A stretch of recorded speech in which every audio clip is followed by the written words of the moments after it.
Boa noite a todos, a todas vocês que estão aqui nesse mês de novembro, né? Que é a Casa Irmã da Associação Municipal Espírita de Caruaru. A gente é mais velhinho, vai completar 73 anos e a casa aqui 35. E é a primeira casa da qual fiz palestra aqui em Caruaru. Eu fui evangelizado no NEIL, em Recife, Núcleo Espírita Investigadores da Luz, e vim parar aqui em Caruaru, graças a Deus. Mas foi aqui que deu os primeiros passos na divulgação através da oratória do Espiritismo. Mas a primeira casa que eu frequentei aqui foi em 1989. Foi no ano que se fundou aqui a Fraternidade Espírita Bezerra de Menezes, e eu comecei, na minha necessidade de espírito imperfeito, de me aperfeiçoar, buscar a Casa Espírita Leon Denis, que hoje é a Fraternidade Espírita Leon Denis. Era lá no meio da feira, né? Estava no meio dos bancos, naquela escuridão, mas naquela época não tinha tantos receios, né, de a gente sair à noite. O que tinha muito era ladrão de galinha, né? E hoje há uma diversidade até, né, nessa profissão. E hoje estamos aqui convidados para trazer um conteúdo comemorativo dos 35 anos da casa. Eu quero agradecer por esses anos todos, né, que me deram esse emprego mensal. O salário não é muito bom, mas eu não me preocupo muito, né, com o salário material. Estou mais preocupado com o salário espiritual. Então eu agradeço muito a amizade de muitos de vocês aqui. Participei de estudos aqui junto com alguns trabalhadores. Estou muito feliz de estar com vocês. E estejam convidados toda segunda-feira, no mês de novembro, lá na AME, às 20 horas. Também vamos ter palestras com convidados, comemorando 73 anos da nossa instituição. Então que Jesus abençoe a todas as pessoas que no mundo espiritual e corporal estão trabalhando na seara espírita na nossa cidade. Mas vamos tratar de uma história da cidade espiritual chamada Nosso Lar. Alguns chamam de colônia. Eu não sei se colônia com 1 milhão de habitantes nos anos 30, a gente pode chamar de colônia, né? É uma cidade mesmo, né? E territorialmente enorme, enorme. E lá nós vamos ter nascente o detalhamento do mundo espiritual, trazido pelo espírito André Luiz. E ele nos conta uma história de 3 amigos que na época da Guerra do Paraguai, esses 3 amigos, sabe aqueles amigos inseparáveis, muito jovens, não é? Era o Armando, o Esteves e o Júlio. O Armando parecia assim mais maduro para a idade dele. O Esteves já era assim mais impulsivo, romântico. E o Júlio era uma espécie de crianção. E eles tudo faziam juntos. Mas a gente voltando para a Guerra do Paraguai, a gente vai ver que não havia muito para a juventude fazer, né? A maioria buscava assim aventuras e heroísmos, né? Não tinha WhatsApp, não tinha rede social, né? Não tinha essa interação social entre os jovens, né? Como a gente tem hoje. E eles resolveram assim, do nada, se aventurar e se alistarem no exército brasileiro para combater lá na Guerra do Paraguai. Porque ainda hoje as pessoas muito jovens, né, assistem aqueles filmes românticos, né, da guerra, mas a guerra não é nada linda, né? E a Guerra do Paraguai também não foi muito bonita, e hoje o povo brasileiro ainda carrega reparação para aquele povo do Paraguai ainda, por conta das atrocidades que nosso exército brasileiro promoveu. E vice-versa. Não estamos aqui julgando, estamos mostrando que a guerra realmente é uma escolha danosa para a evolução da humanidade. Então eles se aventuraram, né, nesse romantismo, mas chegando lá tudo era diferente, né? mas eram muito jovens e aceitavam bem. Logo o Esteves, que era mais romântico, né, foi convidado para um encontro na casa de um oficial superior dele, e lá ele conheceu uma jovem muito bonita, linda, muito jovem, muito bonita, e chamou a atenção de Esteves. Ele se apaixonou na hora. Ela havia perdido a família pela guerra, então estava só.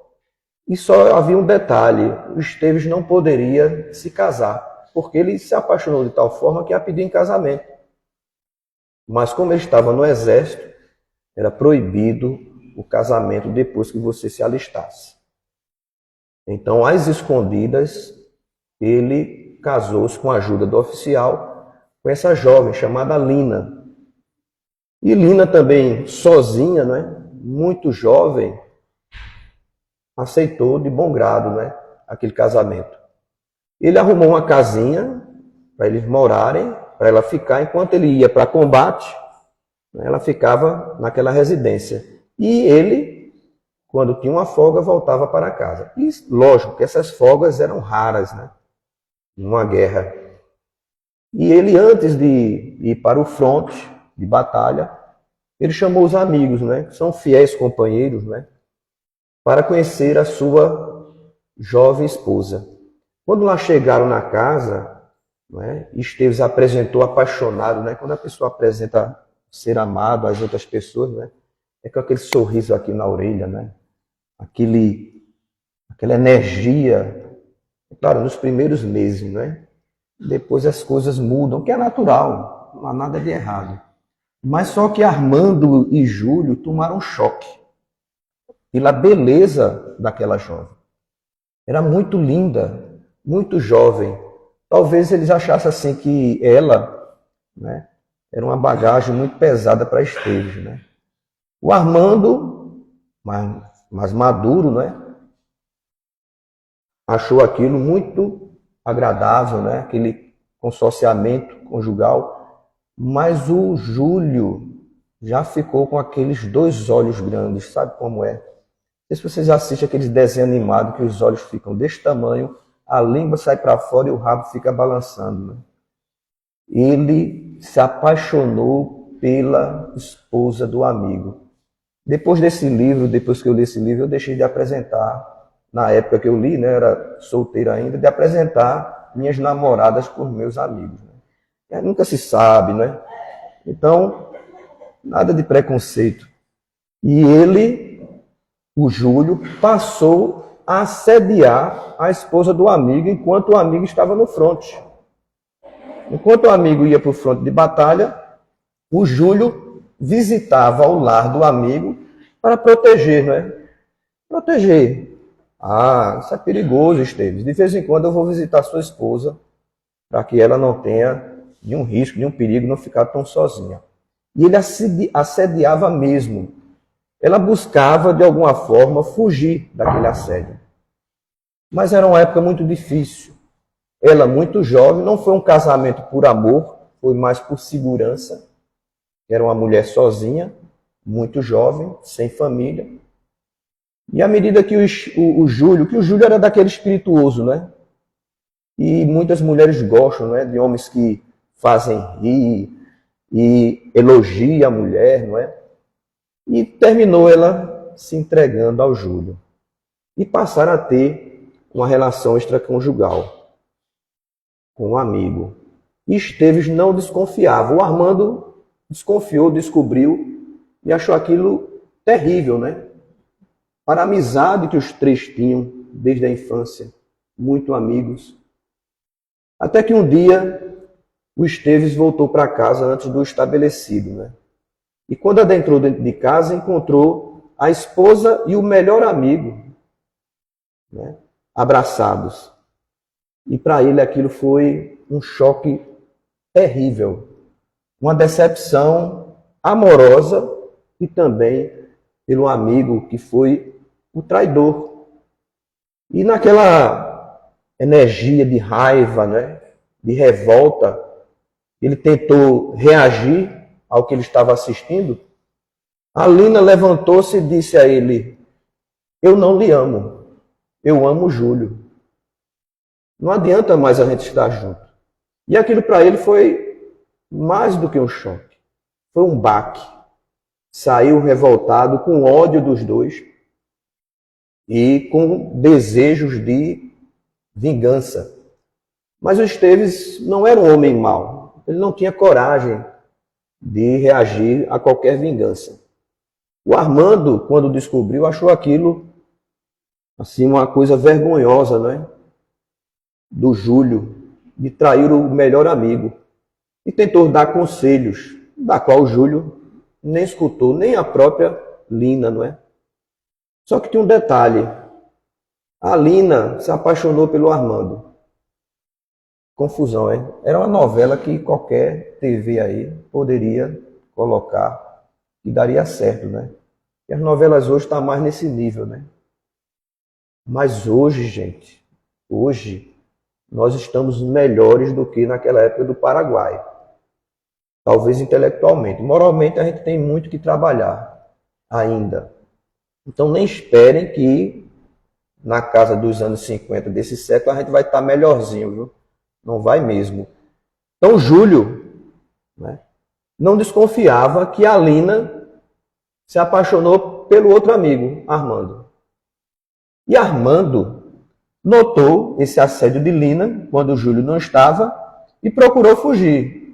Desgraça já tinha muita, não é? Ele ser mais um veículo da desgraça.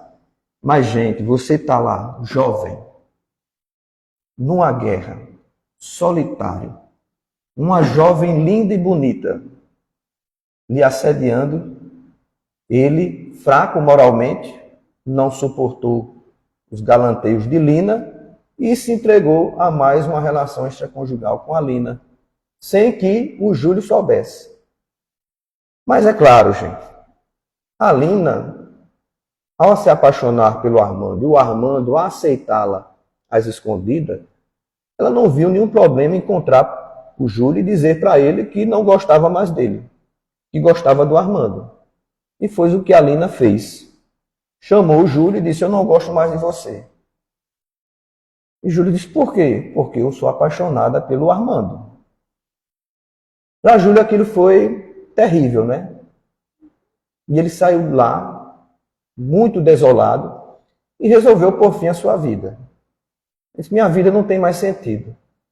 E tem essas pessoas que se apaixonam, né? E dizem assim: essa é minha alma gêmea. É alma gêmea naquele momento.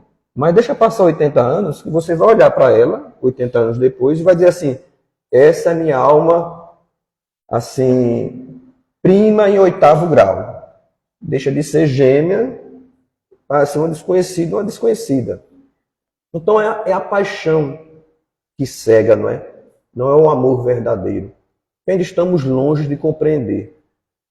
E Júlio realmente planejou o seu suicídio e tomou um ácido para pôr fim à sua vida. Mas não conseguiu. Quando ele tomou o ácido, não conseguiu, porque ele foi socorrido por alguns amigos. E ele sobreviveu à tentativa de suicídio. Mas teve um problema. Ele ficou com as cordas vocais destruídas. E ficou sem poder falar. Ficou mudo. E ao ficar mudo, ele se sentiu pior ainda. Olha, eu fui traído, tentei me matar. Veja que ele, no pensamento dele, na análise dele, ele era um fracassado. Tentei me matar, não consegui. E agora eu não posso falar. Quem vai querer um homem que não fala? Nem no exército, nem em lugar nenhum. Se a gente hoje vê muito preconceito para as pessoas, né, que têm algum problema físico, imagine naquela época da Guerra do Paraguai, no século XIX. E ele, bêbado, ingeriu muita bebida alcoólica e chegou às margens do rio Paraguai. Ele não sabia nadar e se jogou no rio Paraguai e morreu afogado por suicídio. Claro que sofreu muito no plano espiritual. Levou um século para poder resgatar toda essa decisão de pôr fim à sua vida, além do sofrimento que ele provocou a si mesmo. O Armando, quando soube daquilo, o Armando ficou muito triste, porque ele sabia que havia uma espécie de tristeza profunda. provocada por ele, que aceitou um relacionamento com a Lina, apesar de Lina não ter nenhuma ligação oficial com o Júlio, mas aquilo foi muito ruim para a consciência do Armando. Já o Esteves resolveu viver uma vida promíscua, revoltado com o mundo, com as pessoas. Ele arrumou uma amizade numa espécie de cabaré. E um casal chamado, uma cantora chamada Lola, e o seu namorado, Leonardo. Só que Leonardo era um criminoso, uma pessoa astuta. Mas ele ganhou a confiança, o Leonardo, do Esteves. Mas o Esteves, inconscientemente, ou talvez como uma espécie de vingança ao mundo, ele não queria que ninguém fosse feliz conjugalmente ao seu lado. Ninguém. Nem o próprio amigo Leonardo, com a Lula. E disse, se eu não sou feliz, eles também não podem ser felizes. E começou a assediar a Lula, o Esteves. Assediou até que conseguiu a aceitação de Lula e viveram uma relação às escondidas. Mas o Leonardo era um astuto, criminoso, experiente e notou tudo aquilo. E, sorridente para o Esteves, chamou para beber num bar. E enquanto eles bebiam, ingeriam bebidas, né? O Esteves colocou veneno na bebida. Perdão, o Leonardo colocou veneno na bebida do Esteves. Quando o Esteves ingeriu a bebida, teve uma crise imediatamente e teve uma morte súbita. Como naquela época era comum, se dizia que ele morreu de bebida. De tanto ingerir bebida, ele chegou ao óbito, né? E ninguém desconfiou que o Leonardo havia assassinado o Esteves. O Armando também soube da notícia. E mesmo sem saber que houve um assassinato, ele sentiu também responsável por tudo que estava acontecendo, porque eram dois grandes amigos. E o Armando, com a consciência muito pesada, a guerra havia terminado, ele estava com a Lina lá, naquela região do sul do país, e ele disse a Lina, Lina, eu vou até um local, uma viagem rápida, e logo eu volto. Só que o Armando pegou as coisas e nunca mais voltou. E a Lina, desolada, triste, esperando pelo Armando, ela compreendeu que havia sido abandonada.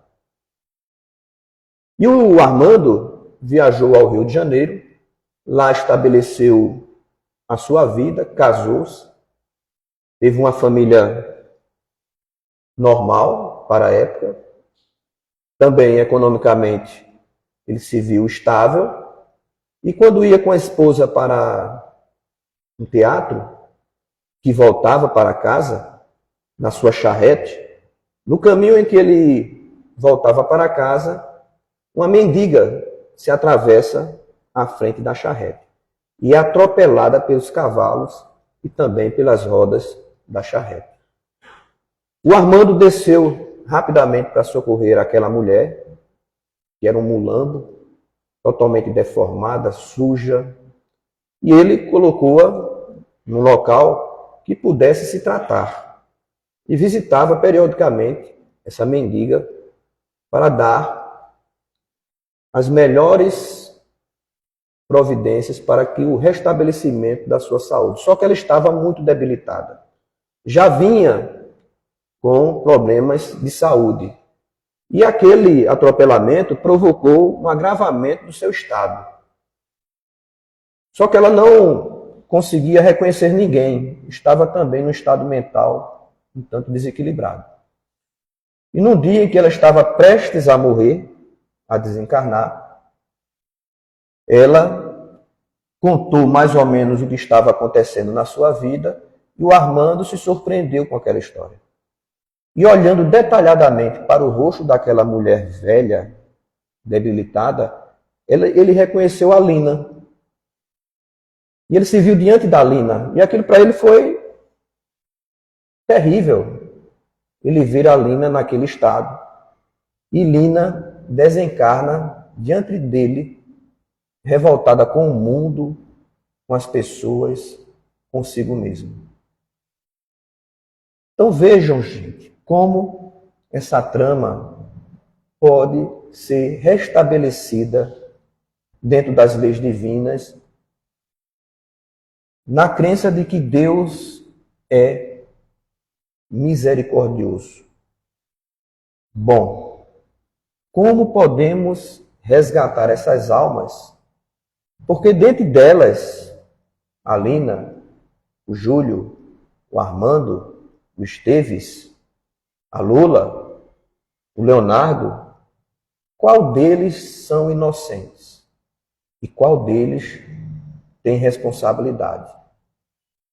É uma trama difícil, levada pelas paixões.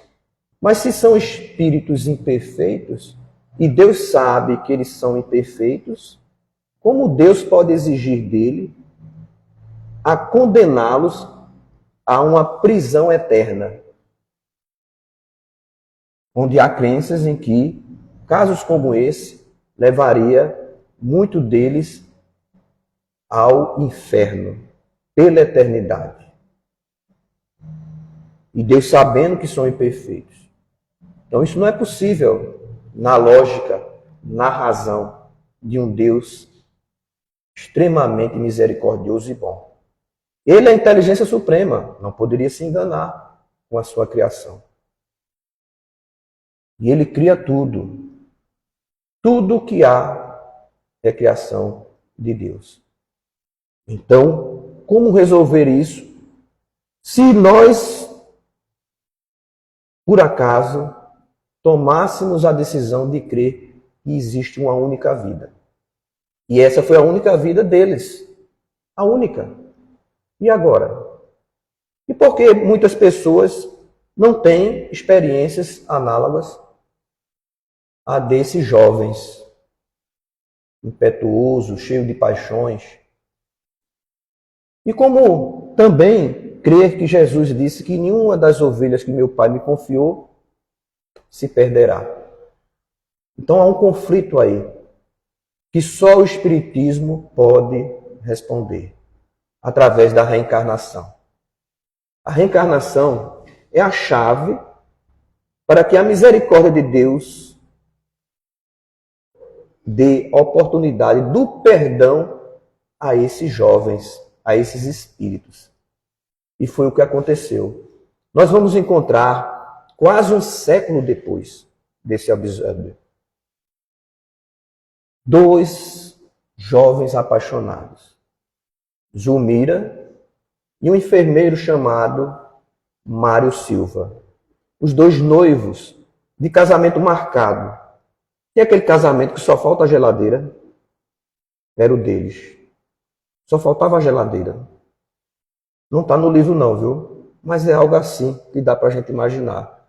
Tem outros que deixam a cama por fim, mas a maioria dos noivos que eu conheço compra primeiro a cama. Deixa a geladeira para o fim.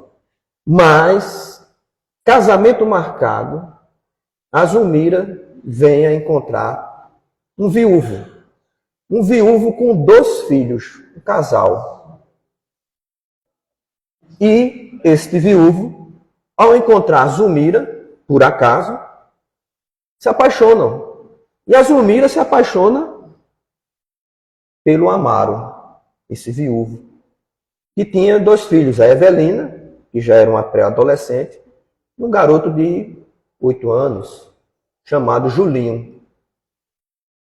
E eles, apaixonados, levou ao pobre do enfermeiro Mário Silva a se decepcionar. Mais uma vez. Coitado, viu? Encarnação em encarnação, mais uma vez decepcionando.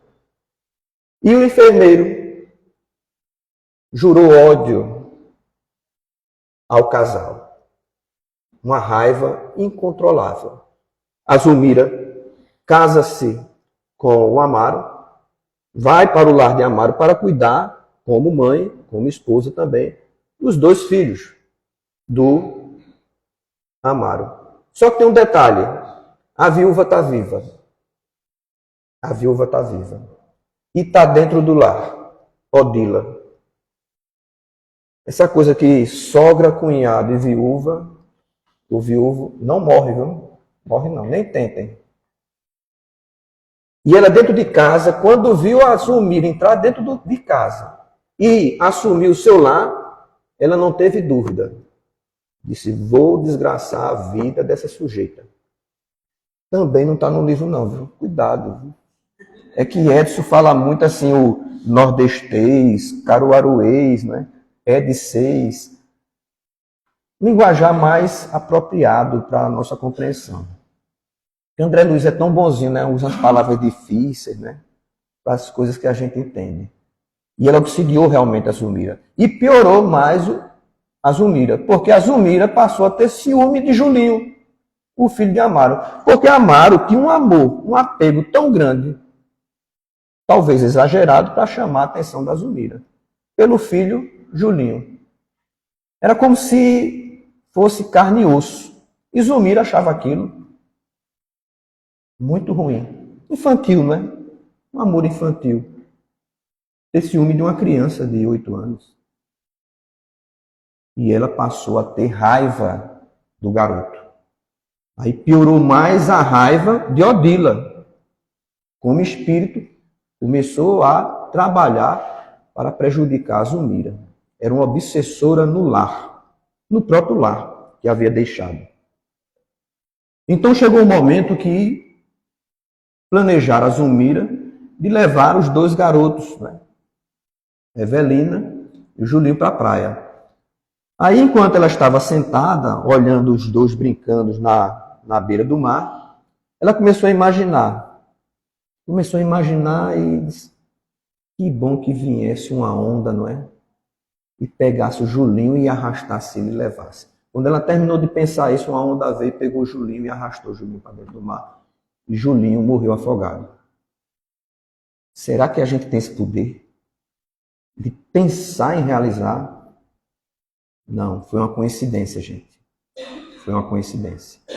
Eu já tentei isso, com a minha força do pensamento, levar uma pessoa a desencarnar, mas não funcionou.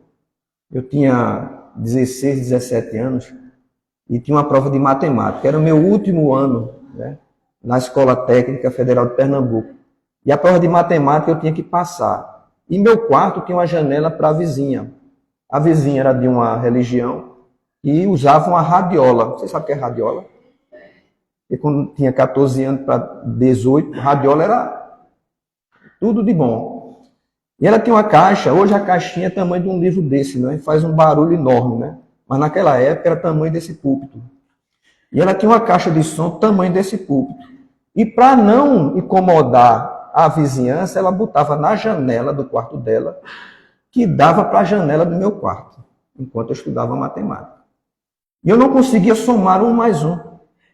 Eu não conseguia somar 1 mais 1.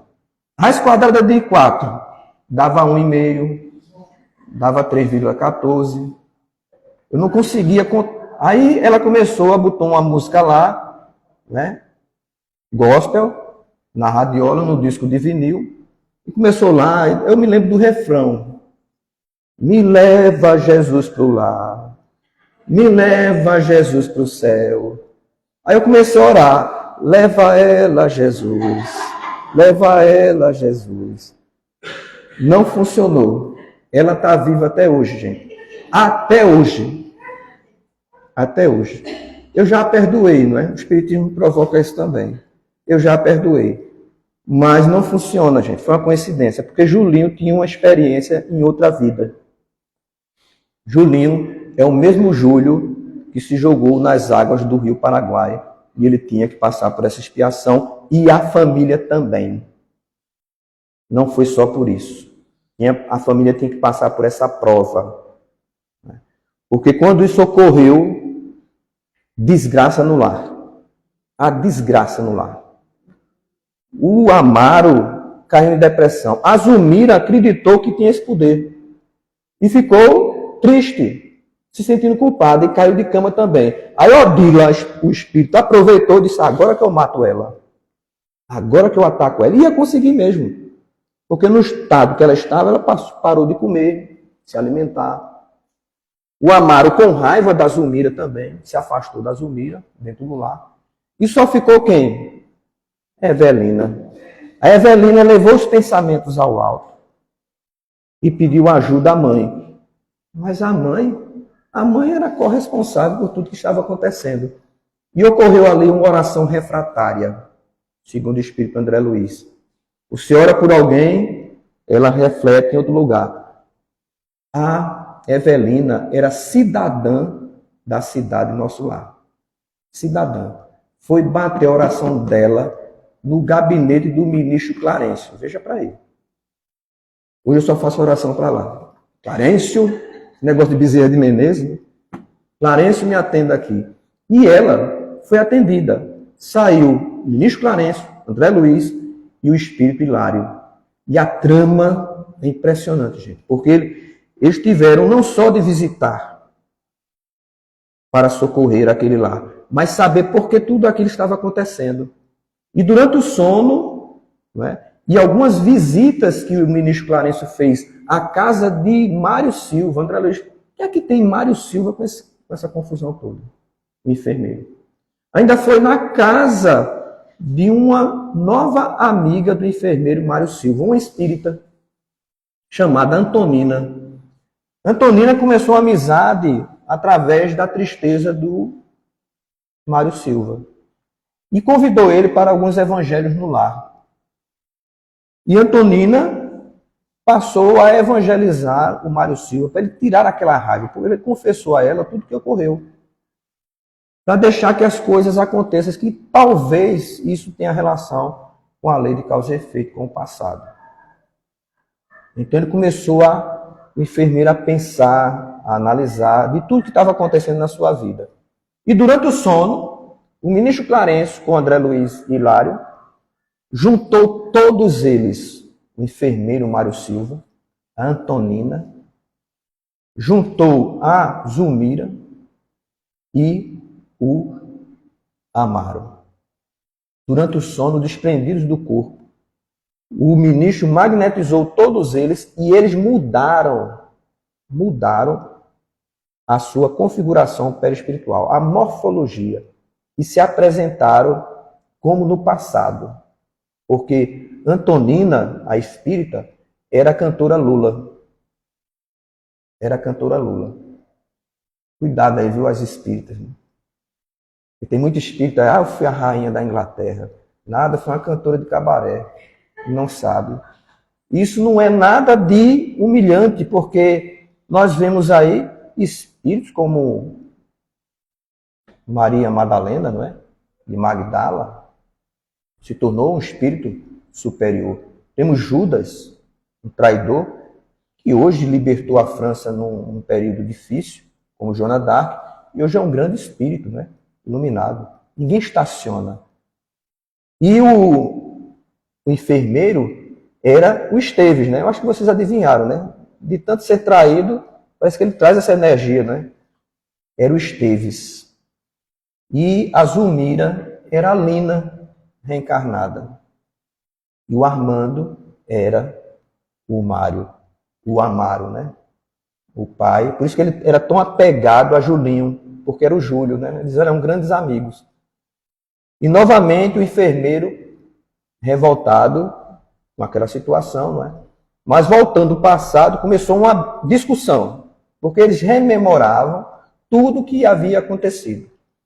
E depois de várias instruções pelo ministro Clarencio, isso foi apaziguando e criando uma espécie de consciência, né, de uma memória inata, né, do subconsciente, que de alguma forma acalmava. E Odila, como é que fica? Odila era uma obsessora. Tinha que se resolver isso também. Então Odila foi levada até o Julinho, no mundo espiritual, numa instituição que recebe espíritos infantis, que desencarnam e ficam assim órfãos, vamos usar esse termo, porque não tem ninguém que cuide deles lá, e um parente, uns estão no umbral, outros estão nas zonas superiores, então ele fica meio que abandonado, e outros estão encarnados aqui na Terra. mas o espírito fica nessa ordem abandonado. Ele foi internado nessa instituição e foi a Odila levada até lá. A irmã Bandina, que era a dirigente, a coordenadora dessa instituição, tem muitas instruções lá, belíssimas, gente. Tem tesouros nessa obra da irmã Bandina. Só um para chamar a atenção de vocês, para vocês buscarem o livro. Soares está fazendo promoção, né, dessa obra de André Luiz. Ela diz assim, olha, muitas crianças são envenenadas pelas mães através do leite materno. Pra vocês terem ideia. E muitas crianças perecem. Só não perecem mais porque eles atuam. Eles agem. Só para dar um gostinho para vocês buscarem, entender e compreender como a nossa conduta mental pode estabelecer responsabilidades que muitas vezes nós nem conhecemos. Só vamos conhecer depois que desencarnar. Vamos desencarnar inocentes e descobrir vários delitos, né? Como Emmanuel diz, o Espírito Emmanuel.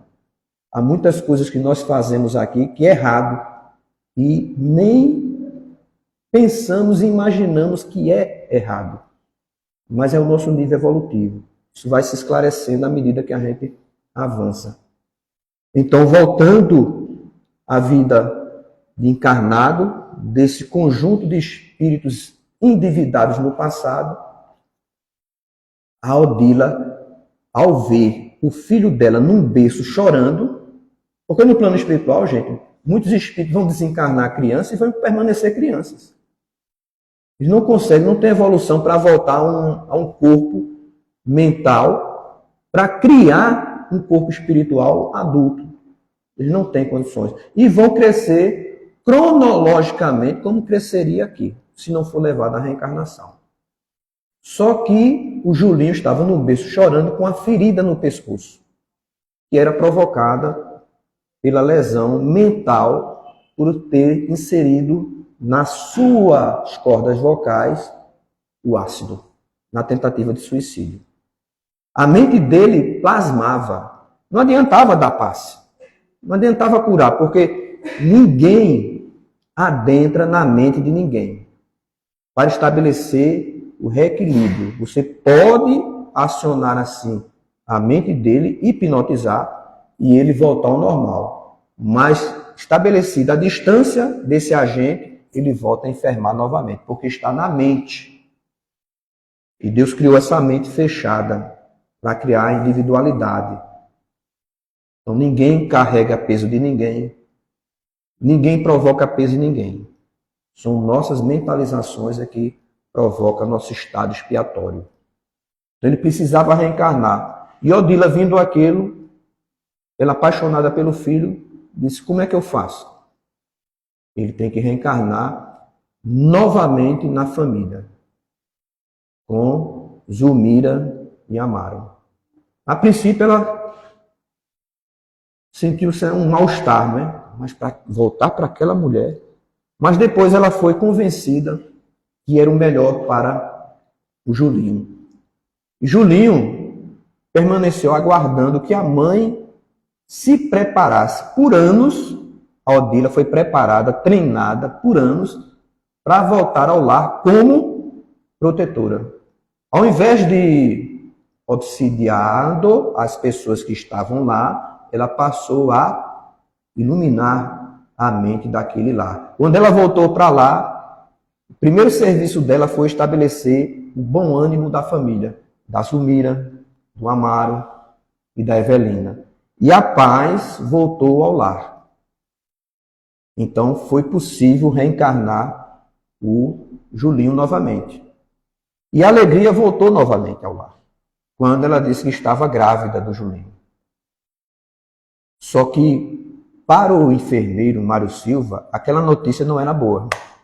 Ele não queria a felicidade daquela mulher, da Zulmira, que o abandonou na porta da igreja praticamente, não é? Então, naquele momento, ele foi convencido pela Antonina, aquela reencarnação de Lola, né, a mudar os pensamentos. E ele viu que realmente ele teria que se esforçar um pouco mais para isso. Quando o Julinho nasceu, a alegria aumentou mais ainda no lar, até poucos meses. Porque depois que o Julinho nasceu, poucos meses depois ele contraiu uma doença na garganta. Na época era cúpre, e hoje nós sabemos que é difteria. Naquela época não tinha vacina, não tinha cura. A maioria das crianças desencarnavam, né? E foi o que aconteceu. O Julinho começou a piorar, e a garganta, com a difteria, não se curava. Porque, na verdade, era a expiação do Julinho por conta do ácido que ele tomou. O nosso corpo físico, muitas vezes em algumas enfermidades, ele usa, se usa como mata-borrão. Aquela energia negativa que se encontra no perispírito, ela é sugada pelo corpo biológico. Então, fica essa região do pescoço do Júlio predisposto a alguma doença. Podia ser difteria, podia ser uma inflamação na garganta, e naquela época não tinha penicilina, né? Então, ele dava uma topada, se inflamasse, muita gente morria de topada. Se tivesse uma diabetes lá, que não tinha aí, inflamava, não tinha nenhum remédio. Então era difícil você curar doenças naquela época.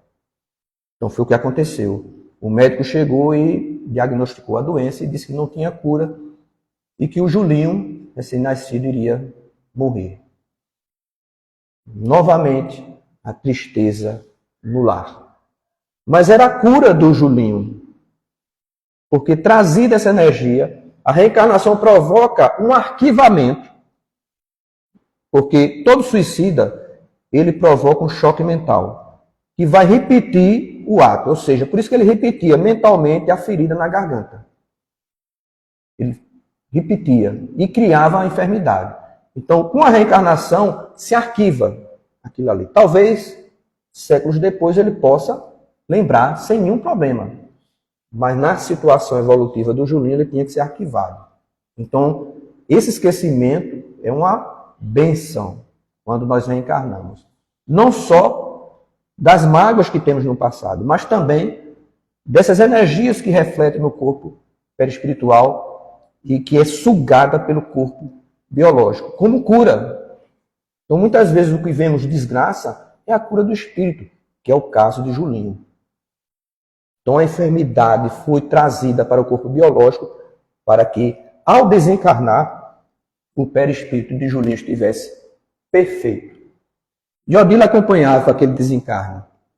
E o grupo, Ministro Clarencio, Espírito André Luiz, Espírito Hilário, foram até a residência para acompanhar os últimos momentos do bebê Julinho. Só que o médico mandou o enfermeiro para amenizar a dor do Julinho. Quem foi o enfermeiro? O pobre do Mário Silva. Mas ele foi a contragosto. Mas convencido pela Antonina. Vá, ajude, vá lhe ajudar também. Quando ele chegou lá, viu o bebê, acompanhou todo aquele drama, ficou meio constrangido, né? Estava naquele lar que ele tanto odiou. E por um momento ele olhou para a criança e sentiu um desejo inconsciente de matar a criança. E ele não conseguia se reconhecer. Ele começou a pensar, como eu posso ter esses pensamentos com um bebê que eu nem conheço? Mas ele era Júlio, que roubou a Lina quando ele era Esteves. Veja como o nosso inconsciente provoca, muitas vezes, uma aversão, né, a algumas pessoas. Né? Não leve isso como regra, viu, gente? Não leve isso como regra. Muita gente dogmatiza as informações de André Luiz. Não é uma regra, é um caso. Né? Então, se você não gosta da sogra, não é porque ela lhe matou no passado, não.